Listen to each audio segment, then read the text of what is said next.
Welcome back to the Post Game Podcast, where we dive into what happens after you hang up the cleats. Each week, we'll be talking to former athletes who have made the transition into successful careers beyond sports, in business, entrepreneurship, and much more. If you're an athlete facing life after the game, this is your playbook for what comes next. Today's guest is a great one if you're interested in anything NIL, name, image, or likeness in college athletics. He is a former college football player himself at Cornell University. He's also a Philadelphia native. He went to Chestnut Hill Academy, so he's an Interact guy. And he's now a partner and the chief operating officer at Advance NIL.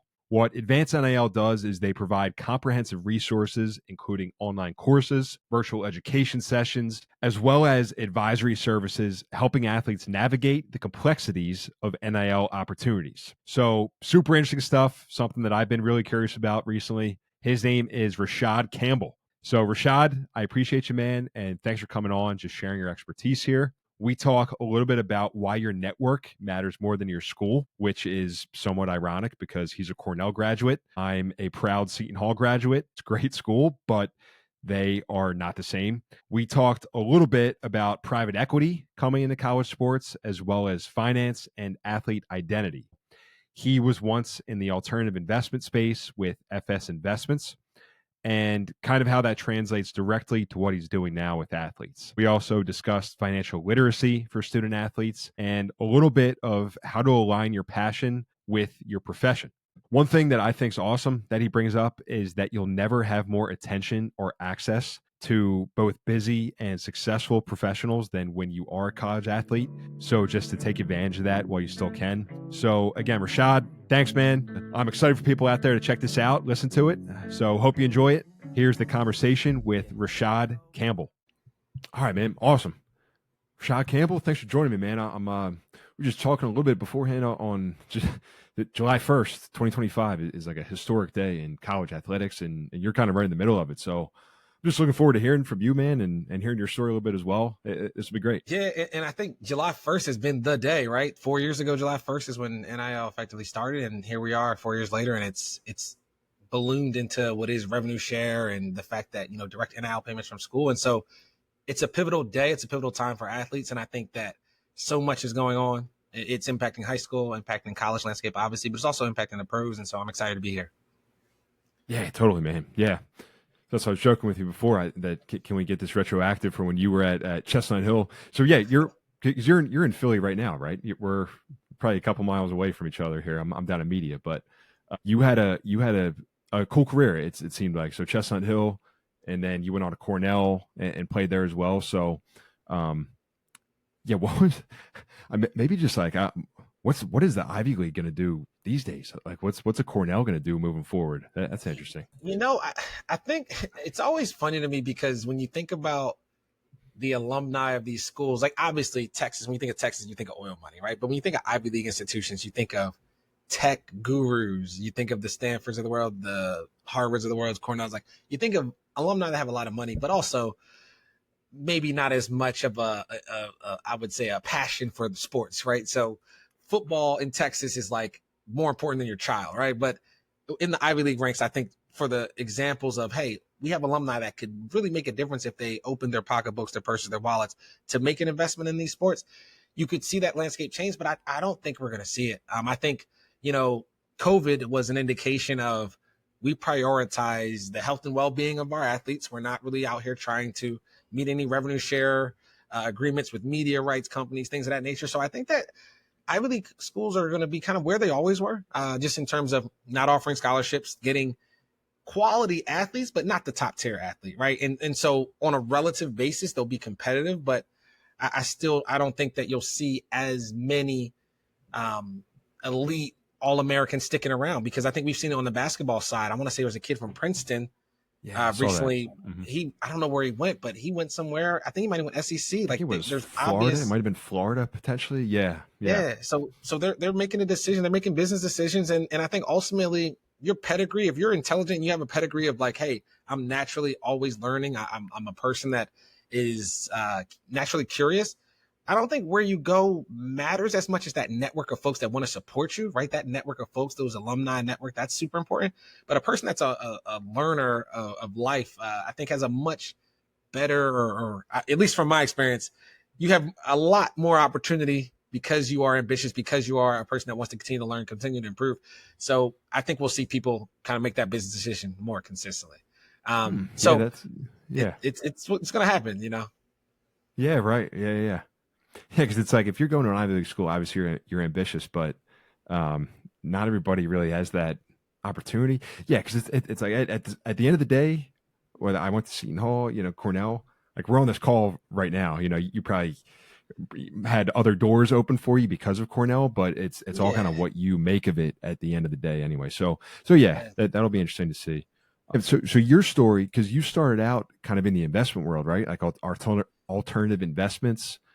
Yeah. What made you get into that? And then yeah, we'd love to hear kind of that transition out of that too. So Yeah, so yeah. so I'll start at the top, and I think Philly was important because started in Philly, born in Philly, came back to Philly, but Cornell was the path away from Philly, and so I went to Chestnut Academy.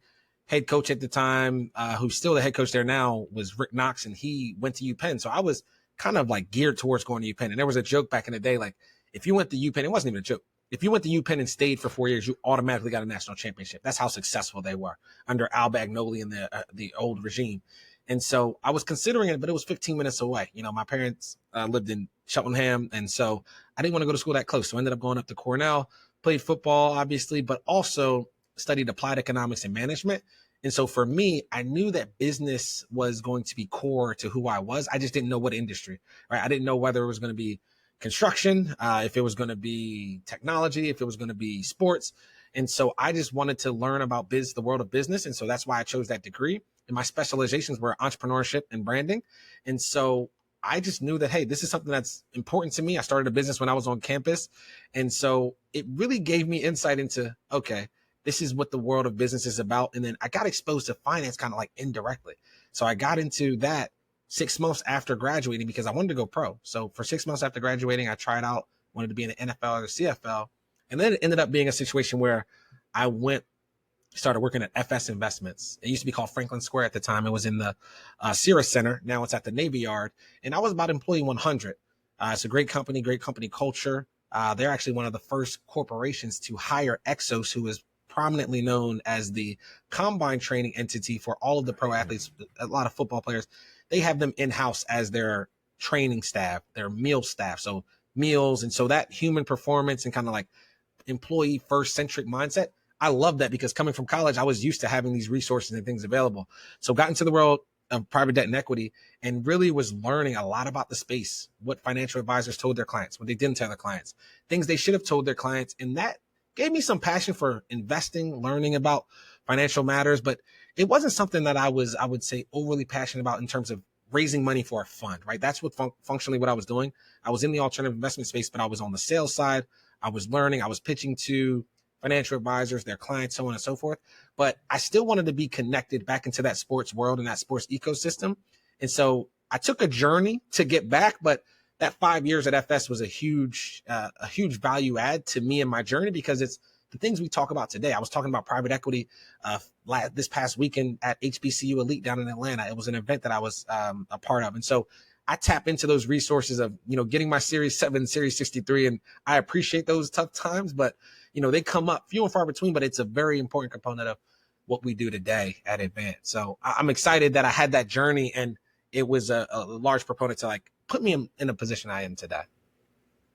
Yeah, because it directly correlates to what, taking a Series 7 and all that is not fun, but afterwards, what you can take out of it is definitely great and applies exactly what you're doing today. So, because along the way, right, your brother was in the NFL, and then when we talked before, you kind of shared that story about how you saw him going, or maybe speaking to different financial advisors, and maybe not all Yeah. of them had his best interest in mind and kind of doing due diligence.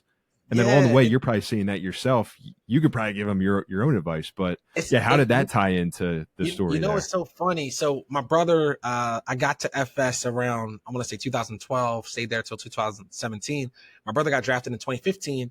And during that time period, he was very comfortable in selecting his agent. But when it came to building his other team around him, he had some gaps in his knowledge, right? Smart kid, econ major, intern at Goldman Sachs. And so, at a school at like Northwestern, top tier academic institution, comes out, I would say he's in the top percentile of the NFL. So to me, if he had an issue, then there were people at schools that were not as academically challenging that were having similar or the same issues. And again, it's not universal, but that was just the expectation from the data that I had. And so when he came out, he was trying to think about if he should work with a financial advisor. His agent suggested an individual. That individual, we met with him for dinner. We talked about a few things.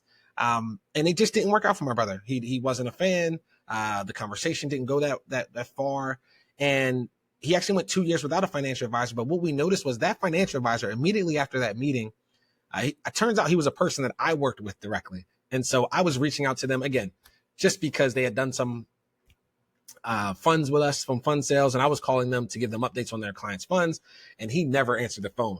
And then shortly after that meeting, he was calling me. So when you would understand my surprise when it came down to, hey, this seemed like an opportunistic time for you to call me, whereas I was calling you for the past, 18 months. And no shade to him. Like, I get it. You're doing what you got to do. But it just made me recognize that people will do and move in certain ways that are beneficial to them.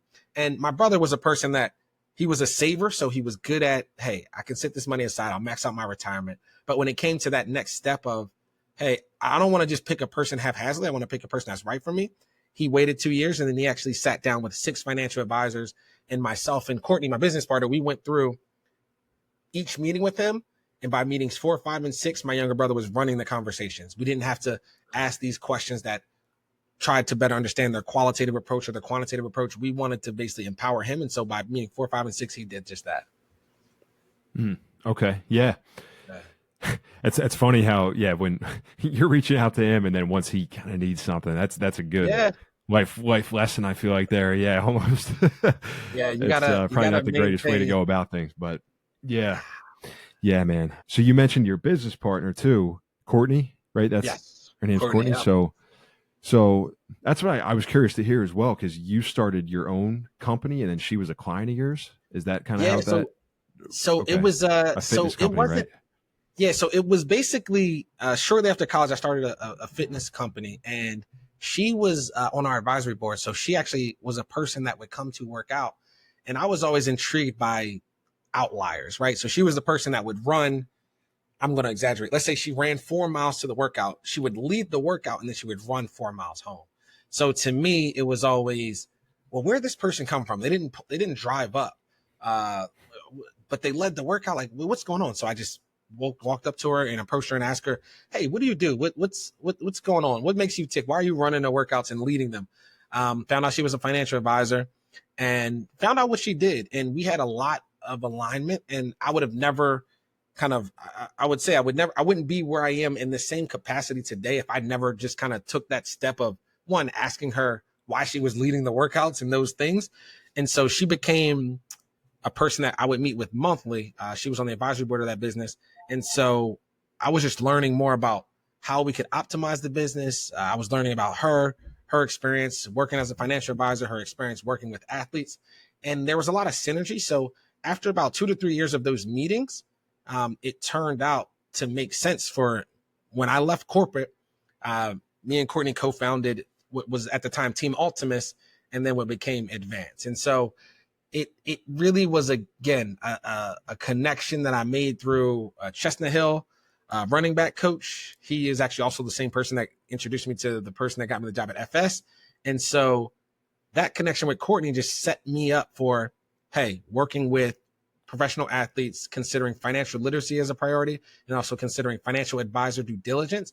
So putting the right person around you as it pertains to your transition to the NFL or other sports leagues, as we work with other pros. Yeah, cool, man. So because it sounds, you hear networking a lot, right? Like you got to network and you got to go out and meet people, which is definitely important. But it sounds like for you, it was more natural, like almost staying in touch with different people and just doing, being good at what you were doing at the time, and then that opening doors for you down the road. I don't know. Have you thought about that at all? Like it seems like you're not really forcing anything almost. No, and I think to that point, I'm very intentional about consistently keeping in touch with folks that operate in areas that interest me, right? And sometimes, I think one thing that I'm not very, and I don't know, this might go over wrong. This might be taken the wrong way. I'm not big on small talk. In small talk from the standpoint of, if something doesn't interest me, I can't talk about it for a very long time, right? And so what I mean by that is, if you're passionate about something and I care about you, or I know enough about you to understand how that's interconnected to who you are as an individual or something that I'm doing, I can have that conversation, hold that conversation. But sometimes I feel like some people are put in rooms and put in environments where they talk about something only because they know that they're excited about it, but they're only talking about it because they think that that's what you want to hear, versus like genuinely learning about, hey, why do you care about NIL, or why is financial education important to you, or why is health and wellness important to you? Like, those are things me and Courtney connected on, and it's just like through those organic connections, we developed a different type of relationship where we could then talk about, hey, what's the vision for your life after corporate America, or where do you see yourself in 5 or 10 years? And again, the people that I think I connect with most have those deep rooted synergies in terms of prioritizing health and wellness. I learned later, Courtney's run like 7 marathons. I've run 6. I'm run Broad Street Run 6 times. So just people that have that similar background, or if there is I would say, a deeply rooted passion or things that overlap, I just kind of lean into those people, and those relationships have been very fruitful in my life. And it's just been a matter of, I want to maintain quality relationships with folks, because I think as you get older, and I know you'll see this, as we get older, it's harder to maintain relationships. So you need to be intentional about the ones you do. And so the people that have those deep rooted overlapping passions and priorities are the ones that I typically just gravitate towards. And so it's been helpful for me in my career. Yeah, man, that's awesome. And it's the truth, man, because you really have to make an effort to maintain a lot of these relationships, especially as, I mean, I feel like I'm going to a wedding every other weekend these days. I'm in the thick of that. So it's like, it's good. Well, and I'm not saying that I have maintained all those, but you kind of see the people that don't do as great of a job maintaining that. You're like, what's he been up to? And it's good to, again, not that that's me, but to be in the middle of that almost. And yeah, if that makes any sense. So yeah, Absolutely. man. But you started asking, you just asked a few of those questions that I was curious to ask you about, like why do you care, or why are you passionate about the NIL and the financial literacy aspect of it? Yeah, I'm curious about that. So it's so interesting. So it's a part of my DNA. So people don't know this. I have 8 brothers and 2 sisters. So when I tell the story about why I'm here and why, like, they are the athletes I work with are an extension of my family. My first job as a person was to protect my younger brother and to never have my parents worry. That's the first job, I would say. That's the first job I ever took on as an individual. It paid well. I got lunch money. I got birthday gifts. That's what I say. Like, that was my payment from my parents, right? So this is literally an extension of coming from a large family, having people look out for me. I had older brothers and sisters, so they were more like uncles. And it's so funny because in today's culture, when you are a person that can impart wisdom on somebody, they call you unc, or they call you somebody that is like, hey, you're smarter. You're not smarter than me. You're wiser than me. You have this ability, this life experience. So you call like, people old, right? Yeah. Exactly. It's like it's the cool way to call somebody old without like the politically correct way of calling somebody old. And so again, that's just ingrained in my DNA. And so being able to have the intersection of money and finance and sport, just it's valuable to me because, one, the world evolves around money as much as we don't want to admit it. Like, the world revolves around money. And sport typically has the ability to break through socioeconomic and demographic barriers unlike anything else. So I just believe that my passion for setting myself and my community and the people that are a part of my family and connected to my family up for success through financial education and through talking about money is something I'm deeply passionate about. And it's like, that alignment with sport is a no-brainer. I'm competitive. I work out consistently. I go to, my best friend as a Soul Cycle instructor. I go to Soul Cycle 2 to 3 times a week. I'm always trying to stay active to not only be competitive when I'm in those environments, but look the part and also just maintain a healthy lifestyle. So it's just, again, it's a part of my DNA, and I've just been grateful to have the stars align, right? I left corporate America in 2017, and 2019, we started evolving our financial literacy education to NIL curriculum, but I didn't know that was going to happen, right? It just was perfect timing. Like, there's people getting into the space now nothing wrong with that because it's going to need more attention. There's more people to serve. But I was just fortunate to have, no, I didn't get paid through NIL, but I am having an opportunity to capitalize on the fact that this evolution is happening and I'm able to impact the space in a positive way. So it's just been a really awesome experience to add value, even though you could say that I didn't get the value that I probably deserved when I was in it, right? So, but it's a unique juxtaposition of how I'm grateful to be in this landscape. Yeah, man. And you could tell how passionate. Like, that's awesome that you have that backstory too. Because, yeah, say you grew up, maybe you're an only child, or you had one sibling, you're probably not going to have that perspective. That's going to be like, all right, I was taking care of my younger siblings at some point, and just all that. So it all ties in. But what you were just saying is interesting because you do see a lot of these influx of these other companies. You see it pop over all over LinkedIn. It's just all over the place. NIL, NIL. What do you?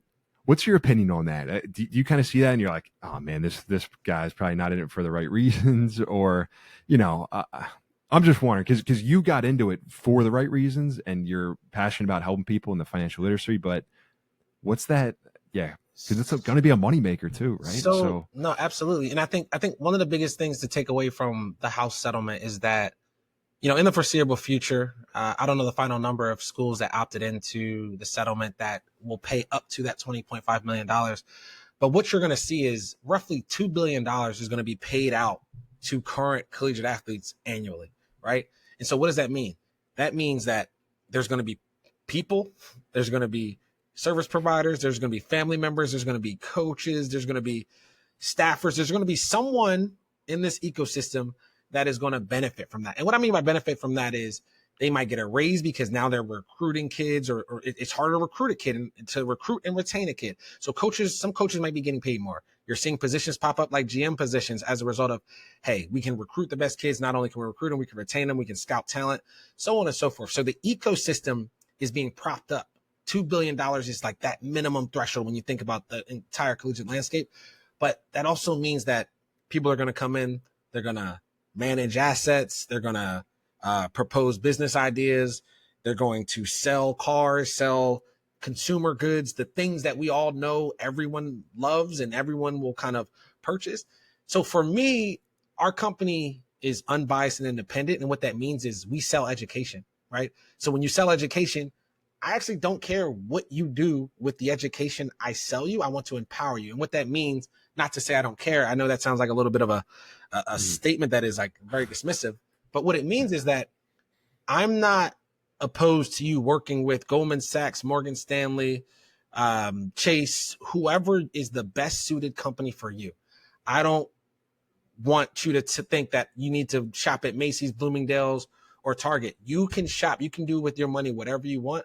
My focus is having a personal financial game plan, and we're going to give you the tools to set yourself up for success, understanding the habits that you establish now are going to be what carry it through your life, and that when you get more money, you don't become fixed, right? You don't change who you are. A lot of times people say you become more of who you are, right? You have the access to become more of who you are. So our goal and our focus is really trying to establish great habits now.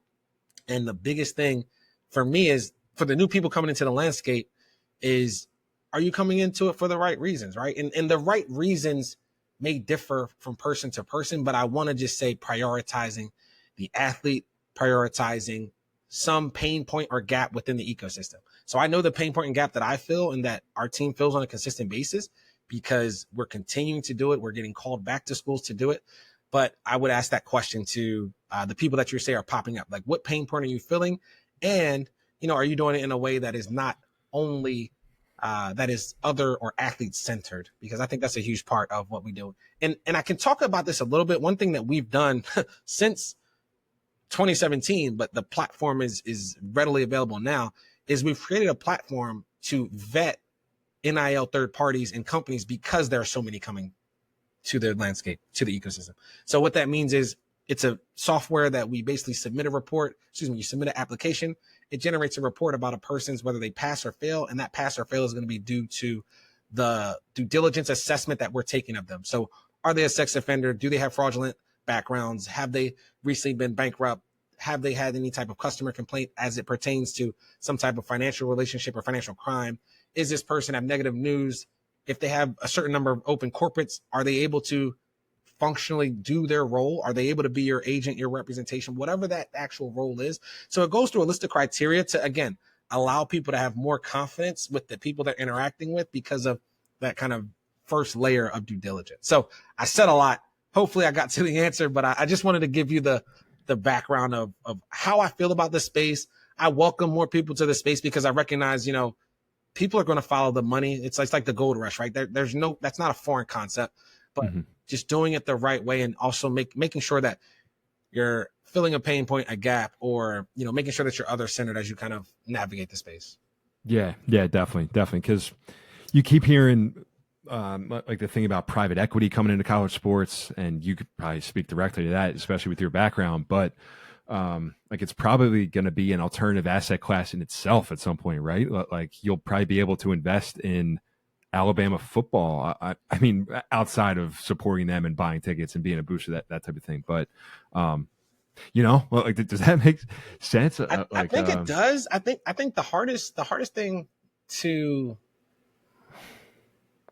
the biggest challenge with collegiate sports and thinking about, the fact that it's moving towards professional sports is, you have the Green Bay Packers model where they actually can own shares and things. So that model exists. And I think the toughest thing is the alumni legacy network of schools is a tough thing to kind of overlook, right? Meaning people have put so much money into their schools. So, millions of dollars. My brother went to Northwestern. I think they're building the field that they used to have was called Ryan Field. They're building another field. I want to say they're contributing 350 of the 500 million that is going to, represent that 35,000 seat stadium. And so again, if you tell me that Northwestern becomes a professional team and the Ryan family isn't co-owners or you're giving access to private equity for them, I think that's where some of the friction is going to come in, because these programs have been built by obviously media rights, the alumni, and the ticket sales, the natural revenue that's generated from these ecosystems.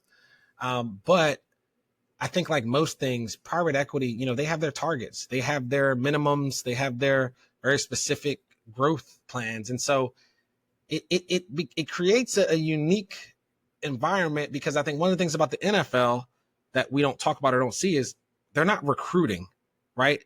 They might try to win you out of free agency, right? They might recruit you out of free agency, but there's no year after year recruitment process. So when you think about a weight room in the NFL, the teams redo their weight rooms when they build a new practice facility, right? When they have an expansion team, it's not something that they're, I want to say, losing sleep over. But on the collegiate side, we've seen, this arms race with developing facilities. And so it's going to change the nature of that campus, because you're no longer breaking even at the end of the year to make sure that all the revenue that was generated is being spent. You're providing 20.5 million out to athletes. And so it's creating a unique dynamic. And so I think that ownership may come in collegiate sports, but I think there's a lot of hurdles. And I don't know that private equity is the right way, because I think that, again, you lose the essence of what I think college sports has right now, is being fan first, right? Yes, they're raising prices because they want to be able to make sure that they can balance the budget. But the difference between a college stadium and an NFL stadium is you have 50,000, you have 100,000 seats, 75,000 seats, 60,000 seats, but 10,000 of those seats are student seats that probably cost $10, right? So you're building in, that model doesn't work when you think about private equity. Like private equity is like, why are you giving that away? You know what I mean? Like that's 10,000 seats that could be revenue. So it's get the alums that can pay $250 per seat. Yeah. So it's like you lose the essence. And then I think a lot of times you even see it. And again, I don't know. And somebody's might come over here and quote me, but you see these athletic contests over in Europe and the fans are going crazy. And I think, again, I don't know, but I would assume the socioeconomic makeup of the people that are going crazy supporting fans, it's a little bit more diverse, and they're allowed. When you're passionate about a sports team, I think it's because, one, they're really good. They have a lot of history. They have a lot of culture. And when you make it purely about money, you lose the essence of that. And so I think that you would lose a lot of the fan day experience, traditions, if you make it purely about the private equity side of things. So I think that schools are going to hold off on that as long as they can until it becomes a point of no return where it's like either we fold without, you know what I mean? It's a deal breaker if you don't take it on. So Yeah. Yeah, man, totally. Yeah, that's you articulated that a lot better than I've heard other people talk about it. Yeah, because you read the headline, right? You read the headline, private equity flowing into college sports, and you're just like, all right, here you go. I mean, it's going to lose its purity. It's going to be a moneymaker, but then you don't think about that. Yeah, the fan aspect, how that would change it forever. I mean, that would kind of stink. Like that would there's no coming back from that. Absolutely. So yeah, And I yeah. think the obvious reason for them to be there is because I want to say for the house settlement, I want to say that the revenue split right now is roughly 22%. I'm pretty sure it's 22%. And when you think about the traditional sports league where they're about 50-50, I want to say the NFL is like 50-50, or it might be 51-49, right?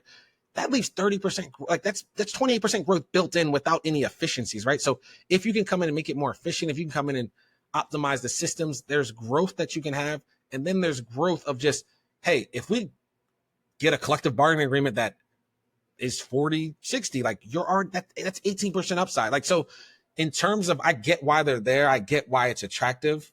Mm-hmm. They have those hard milestones that they can hit pretty efficiently if the market trends that way.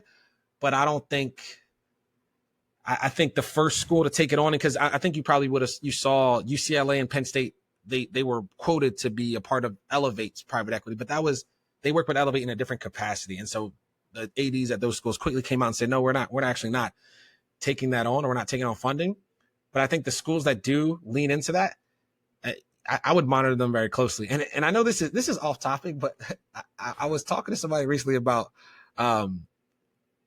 capitalism and why we have so much processed food in the world. And we have so much processed food because you preserve the shelf life of the things that are available. And by preserving the shelf life of something, you make it a better outcome for the investor. And so that's all private equity thinks about, is how can I serve the investor? How can I serve the people that have put into this fund? And so, yeah, you don't want to process. You don't want to make a bunch of processed. We don't want processed experiences in the football and sports landscape. So no, man, that's so true. It's a good point about the food. Yeah. I'm gonna turn into all these other podcasts. Yeah, that are I feel like it's the domino effect. I'll be talking about the processed food and all that stuff pretty soon. So listen, man, Rashad, I appreciate you, man. This is great. I just want to ask you maybe two more quick things. So in terms of the financial education, like if you had, I don't just want to boil it down because it's obviously a very complex topic, but if there's like one or two topics that you really focus on with these students, especially now that they're getting paid, and then that they're going to have to, at some point, their career is going to come to an end. They're going to have to get a real career, but hopefully they'll have a good baseline. Where do you start there? Like, what are just a few things that you focus on? I'm going to put these two in the same bucket because I want to give you three, so I'm going to cheat a little bit. So I think your circle of influence and the people you have around you, I think that is huge. And I think that I would partner that or pair that with knowing your cash flow. And what I mean by knowing your cash flow is knowing how expensive it is to maintain the lifestyle that you want to maintain, whether it's in college or after college, because a lot of the collegiate experience especially is subsidized, right? You're living on campus, you're not paying for food, you're getting meals at the dining hall, at the training table, you're not paying for a lot of things. So you just have this false sense of what life costs, what it costs to be a 20 something or a 19 something. And so that would be, and again, I parlay that, I pair that with your team around you and the people you spend time with, because they are going to influence your habits, right? The people that you either are listening to, spending time with. And so I think it's important to make sure you have the people around you that are going to look out for your best interests. And if not look out, because it is your responsibility to ultimately take accountability, be aware of your interests and the fact that, hey, even though I might be a person that I like luxury, I'm okay with the fact that you might go with, modest attire and clothing, or modest car, because I think it's very easy to fall victim to peer pressure when you think about, oh, you don't have this type of car, because we see it on college campuses, right? I talked to one school. They said the starter kit for our school is a dog, a chain, and a loud car or a fast car. That's the starter kit. So that is like you becoming as a freshman. If you don't have that by sophomore, by junior year, if you're still at that school, that's what you're going to do. So I really focus on your decision making about the people you surround yourself with, decision making around the things that you actually need and want, and understanding how much it costs. I will never tell you not to buy something. I will never tell you not to do that. I will give you insight, right? I will tell you that, one thing I've never done, I've never paid interest on a depreciating asset. That's just something I've never done, right? That's something I think helps me. And it's something that I think is a healthy habit to incorporate. But I'm not going to tell you what to do with your money, because sometimes you have to, right? Sometimes you might need to have a car loan. Sometimes you might need to have certain things, and everyone cannot live life a certain way. But understanding what you currently have, what your cash flow is, making sure that you are setting yourself up and not letting lifestyle creep and the temptations of social media kind of dictate your future, because people know this once they kind of get out of college, but a career is a long time. When you're in college, it doesn't feel like you think about 40 years after you get off of campus. Like that's a long time. So that was my long-winded answer of hey, surround yourself with the right people, your circle of influence, and making sure that you understand your cash flow and understand the lifestyle, the expenses that are needed. But after that, I would just say it's taxes. The reality that you are responsible 100% for your taxes is going to, I would say, in the next 5 years, it's going to hit people hard, because you get this money, you think you're going to just set some aside the next time, and people aren't doing it. We see athletes that transition to go pro and they still haven't paid it. And they're in what we would call, quote unquote, the best position, right? They've gotten to that next opportunity or that next level, and they're still dealing with that. So I would say that in taxes. And again, it'll get to the point where it's becoming more technical. People want to invest. I know that equity comes up in a lot of meetings now. So just understanding risk reward and different asset classes as it pertains to, hey, you're still in college, you're taking on a whole lot of risk, establish what we would call your foundation of what type of investment you want to make before you go into what we call the alternative investment bucket, which is maybe 5, maybe 10% of your portfolio, but that's after you've built out your portfolio. That's not where you start, right? So it's getting there very quickly, because as things accelerate and you see people like KD, you see people like Andre Iguodala, you see people like Steph Curry, you see people like LeBron, athletes want to be them, but I think that progression just needs to happen. And it comes with knowing your cash flow, understanding how much money you need to set aside month to month, year to year, paying your taxes, making sure that's taken care of. And then that progression will take you through the natural evolution of, all right, I'm ready to create my financial game plan for my investment strategy and things of that nature. So it's all interconnected. But those are just some of the major things that are standing out on our radar day to day. And the thing that's great is that there is progress, right? There is progress, but I think there's so many new athletes every year that you just have to make sure that every year, it might seem repetitive, it might seem boring, but it's just a checkup. We just got to check it. We got to do this work every year. So that's my long-winded answer. No, man, that's such a good answer, because I feel like, it's a different perspective I haven't really considered. It's like, if there's a bunch of athletes, especially college athletes, or if there's a bunch of college students, especially college athletes, that are raising that bar and they're learning about all these things, it's only going to make it more competitive. I feel like in a job market or things like that, it's like it's almost like the rising tide lifts all boats type of thing, where it's going to get competitive, man. If there's kids that are learning about this, I mean, when you were in college, did you care about this stuff as much? I mean, you're focused. Maybe you did, because it seems like you're passionate about it. But I've always done it. And I had roommates. Like one of my roommates was you were also at Cornell. You're not. So no, but he was one of my roommates was like summa cum. Like he was just like smart, whiz kid, playing on the football team with me. And it's so funny. My junior year, he interned at Google. I interned at BlackRock, and I actually made more money than him. And he was pissed because, like, full transparency, my GPA was like 3.1. I didn't stress about school. I did my job. I did my work, did what I had to do. But some people were like stressing about school. Like, I got an 88 on the test. He might have got an 87. He went back and argued for like a 99. I was like, I don't care. Like, that's just not who I am. But Yes, it's always been something that was important to me. We always ask this question: are you a spender? You're a saver. I'm a saver at heart. I'm always looking to save for the next thing because those are the things that get me excited. I know that at my core, I'm a traveler. Like I wanted to get to 30 countries by 30. I didn't make it, but being a saver allowed me to strategically set things aside for different investments and different things that I wanted to do. But I just know through that understanding of who I am, putting those monies in buckets allowed me to just execute on my game plan and continue to execute because it changes year after year. As things change, opportunities come up. And so always reevaluating it on a quarterly and an annual basis is huge, no matter who you are. Sweet. Awesome. How many countries did you get to? I actually just went to France for the first time 2 weeks ago. So I'm at 27.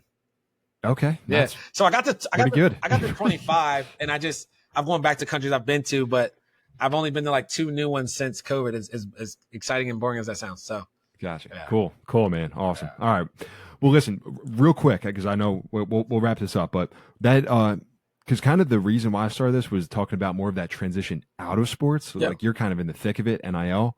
What are you talking about that with any of these college athletes, or maybe what was that experience like for you, your brother, just that transition out and then figuring out that career? Because it's probably going to be different, man, especially if you're a college athlete that's making, say, even $100,000.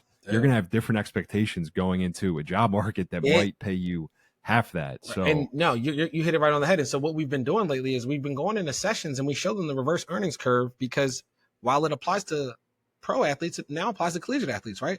So the average salary for a collegiate athlete or for a collegiate student is 50 to 70,000, right? That's average, right? There's some that come in below that. There's some that come in above, depending on where you're working. But let's be conservative. And to your point, you go from 100 to 50. People sometimes won't even consider that job because they think they're worth more, right? So the psychological damages of NIL when you're not truly developing a skill set is going to be tough. And so for us, one of the best things that I ever heard, his name, a guy by the name of Jeremiah Brown. It's a friend and somebody I actually played against with at Cornell. He said he hears a lot of people say like, chase the bag or secure the bag and, get a lot of money, get a lot of opportunity. But what he says, and he's a career coach, is he says, become the bag.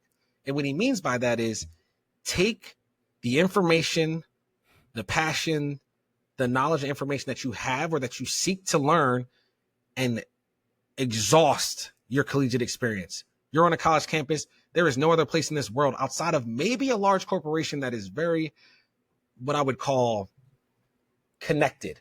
There's no other place in this society where you will have people willing to help you, right? When you're in college, starting your conversation around if you want to build a platform to explore, I'm going to just say something.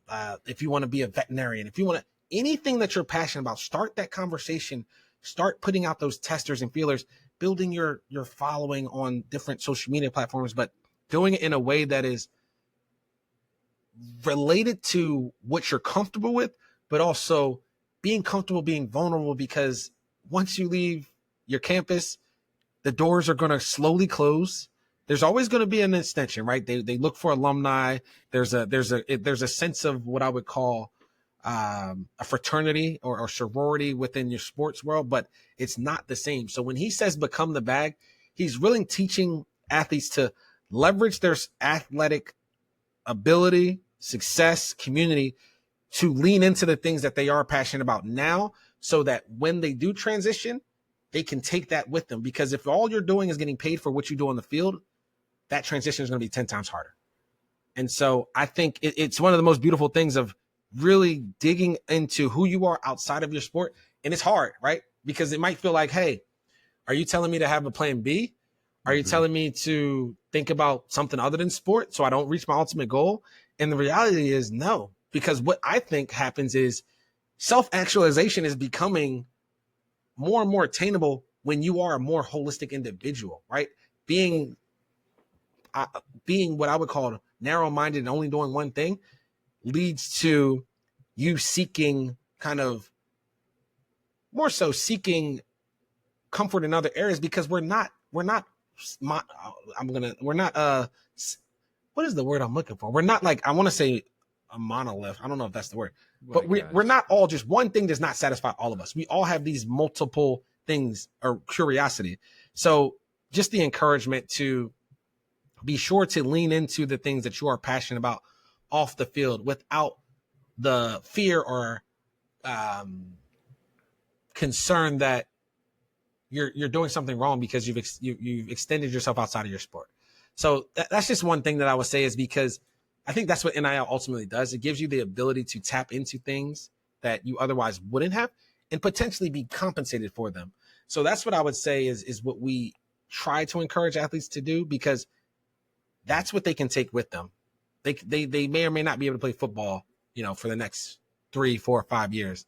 And so really uncovering who you are, getting uncomfortable when you're in this environment where I say college is the only place you have all the